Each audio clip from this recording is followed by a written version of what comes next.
Welcome again class in BPS e-learning. I am your English teacher Madhulika Dwivedi. Now as we have completed explanation of the chapter number 12, we have to learn about form of the verb. As class there are mainly three form of the verb. First form, second form and third form. But first form we can divide it in two form, means first form and es form. First form and es form. Then there is ing form of the verb. So in this way there are five form of the verb, but mainly there are three form of the verb. First form, second form and third form, means simple present, simple past and past participle. And ing form of the verb means present participle. Class, there are a list of the for all forms in the book. You all have to learn it. It is very useful. Without knowing all form of the verb, you cannot form, you cannot write proper English. So class, you must have to learn it. And now I will start chapter number exercises of chapter number 12. First exercise is underline the action verb. First we have to learn about form of the verb, then we will do exercises. There are three form of the verb. They are present, past and participle. Present, past and past participle.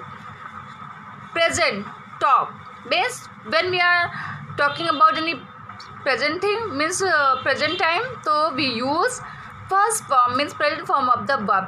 According to the verb we can change it, means if the verb is singular we have to add s. If the verb is plural we have to write just talk.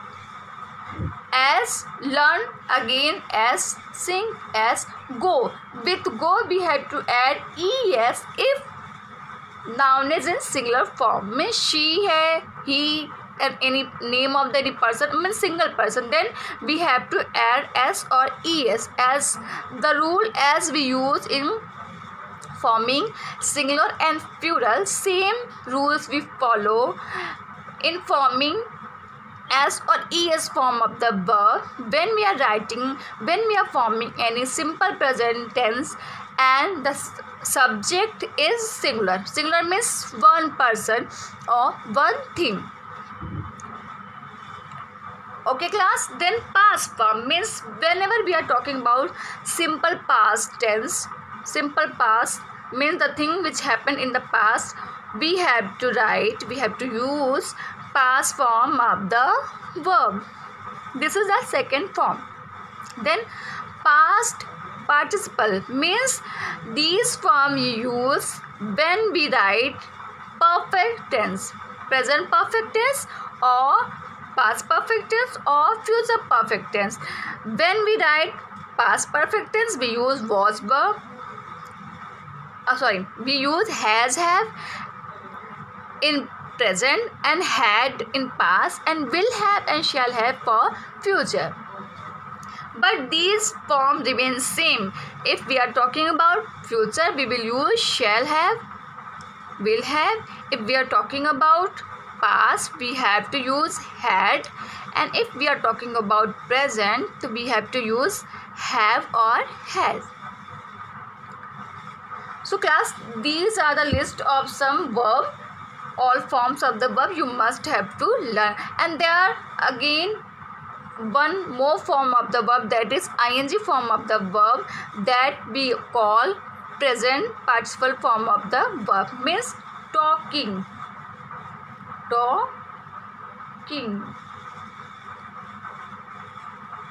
sinking, learning, going and taking. So class, learn it. Now we will start with exercise number first. Our first exercise is underline the action verb in the following sentences. Priya cried. Kanika slept. Action verb. And Montu sang. My dog is barking. People came to Jantar Mantar to support. Came and, yes class, action verb. cried, slept, sang, is barking, and came. And this exercise you have to write only in your book, means just underline it, and then fill in the blanks with the correct form to be. To be means I, is, are, am, was, will be, shall be. My grandfather, old but active. My grandfather is old but active. Satvik and his friend, very naughty, are very naughty. Is be used in with singular, and are is used with plural. B, in the last month. Last month means we are talking about past. So what we have to use? We have means were. Sasikant and Sandy here tomorrow means future. Tomorrow means future. Will be. Will be.